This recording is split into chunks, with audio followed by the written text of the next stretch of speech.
Greetings and welcome to CS195 Web Development Week 3 Intro to CSS. Today's lesson is CSS selecting by class. So if you remember last time we were doing by ID, we have a couple questions I want to give you. First, where does the ID go?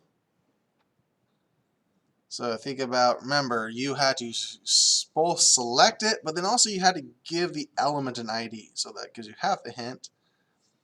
If you remember, you had to, in that first tag, it's an attribute. The ID is an attribute, so therefore you have to add it to inside that tag. So something like this, but this is a class, so that would be ID. The other piece was, what symbol do you use in front of it to identify that's an ID? Remember, if you're doing H1, you just type H1 squiggly bracket. But if you're doing an ID, you have to put a symbol in front of it. So go ahead and say it out loud. Think about it. Think in your head. I want you to think hashtag, right? Pound sign, tic-tac-toe sign, whatever you want to call it. You put that, and then you put the ID. And again, it has to be what the ID is, not the tag that it's in, whatever it happens to be in the quotes, that's what you need. So with that, this is going to be very, very similar to that. So we're not necessarily learning a new concept from that standpoint, but we are going to give us one more additional way to actually select the items. Remember, the first thing is you just select all of the element, then you select one element. Now we're going to allow you to select multiple elements. But this allows you to do many things. You can select a few of this element, one of this element, one of this element. You can go across elements. I can do H1 and 2 of my paragraphs, just again by adding the class. So our objective is to understand how to do this. How do we add class to change it? And then how do we select it? And then we should hopefully already know how to do the colors. So our success criteria, students will demonstrate adding a class to a few elements and selecting those classes by their class and changing the style property and the style tag. Basically, you're going to change the color of some elements based on the class, whatever class you give it. So like we always do, we're going to watch the video, and then we're going to try it out, and then we'll go to the rest of the day. So with that video, and we'll try it out. Let's take a look at our web page. It's got these top headings, has this paragraph describing rabbits, and now it actually has multiple paragraphs with the lyrics to my favorite song about rabbits. Last time, we styled the first lyrics paragraph using an ID. But now that I have multiple paragraphs with lyrics, I want them all to have that yellow background color. How could we do that using what we know so far? All right, so let's notice though, she also has a paragraph up here. She does not want this paragraph to have the CSS. So you can't just say, hey, let's go ahead and just select the paragraphs. That won't work. She doesn't want this paragraph to have that CSS.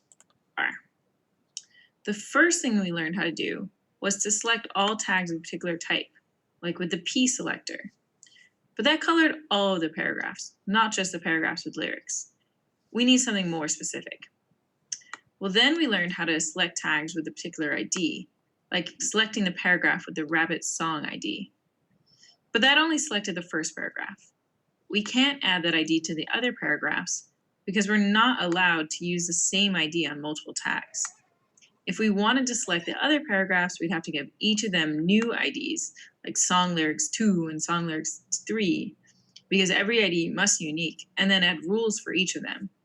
We could do that, but wow, that is a lot of work. And every time we added a new verse to the song, we'd have to remember to add another ID to the HTML, another ID to the CSS rules. And if we added hundreds of verses, it would just be exhausting. Well, guess what? There is a better way, and it's called classes. A class is basically a way of assigning a particular element to a group, and you can assign as many elements as you want to a group. To add a class, we need to add a class attribute, like we did with IDs. First, I'll just delete this ID since I'm going to replace it. And now I've got my cursor in the start P tag. I add a space and write class equal quotes. Now we need to come up with a class name, a nice descriptive one.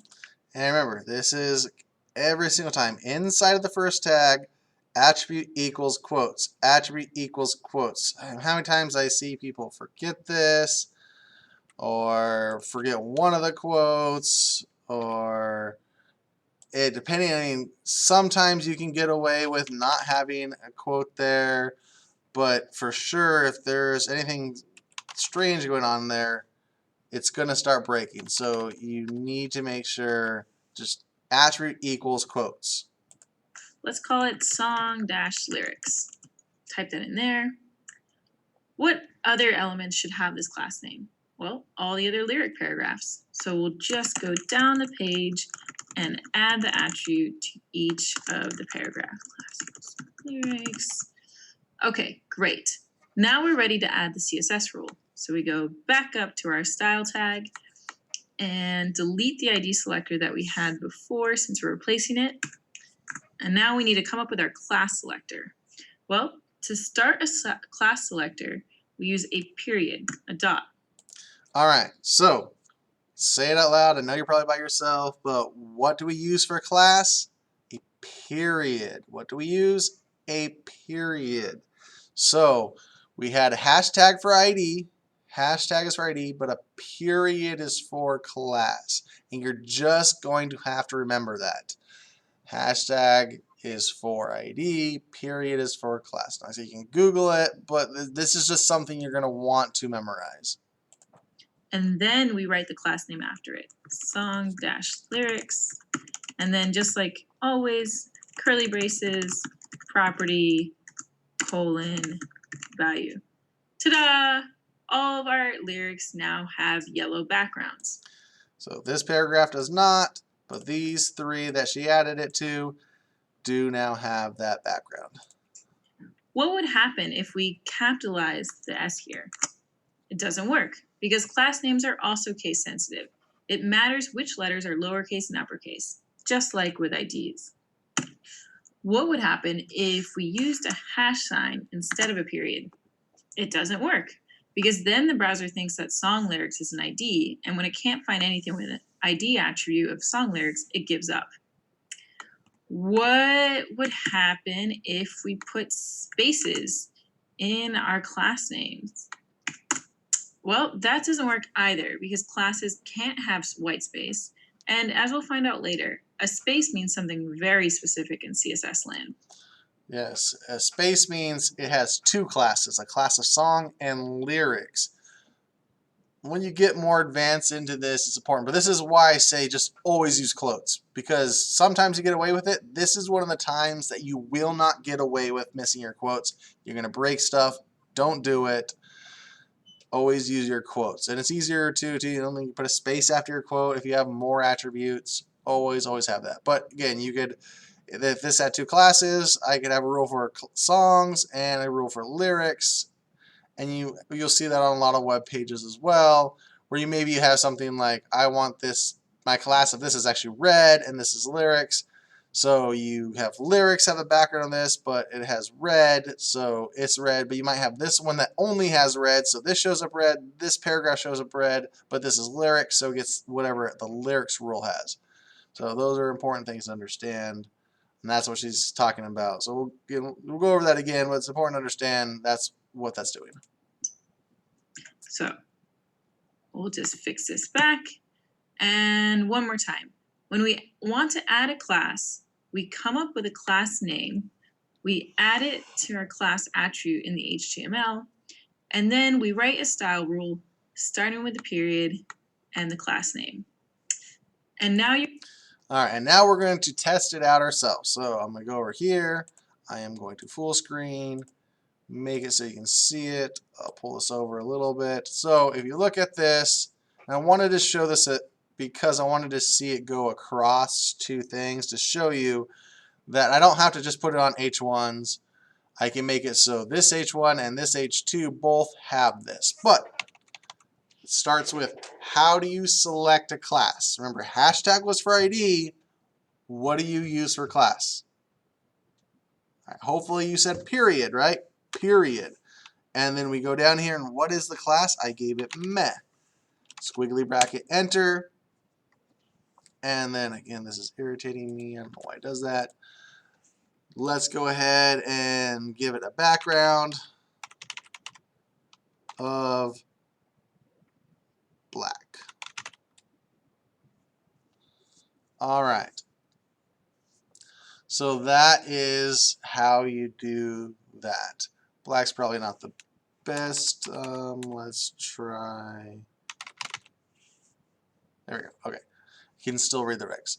So we now have it applying to just those two. What I want you to do next, and this is really good. So basically what I did was on line 16, or right before the body, I click enter.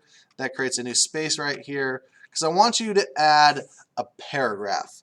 I just put a couple words in it. It doesn't really matter, but I want you to create a paragraph and I want you to give it the class of meh.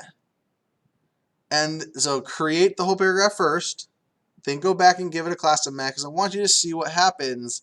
This is the beauty of the classes and the system and the CSS. I mean, as soon as you do it, that's how it works. So go ahead and pause it, add the paragraph, add some text, and then come and give it a class of meh.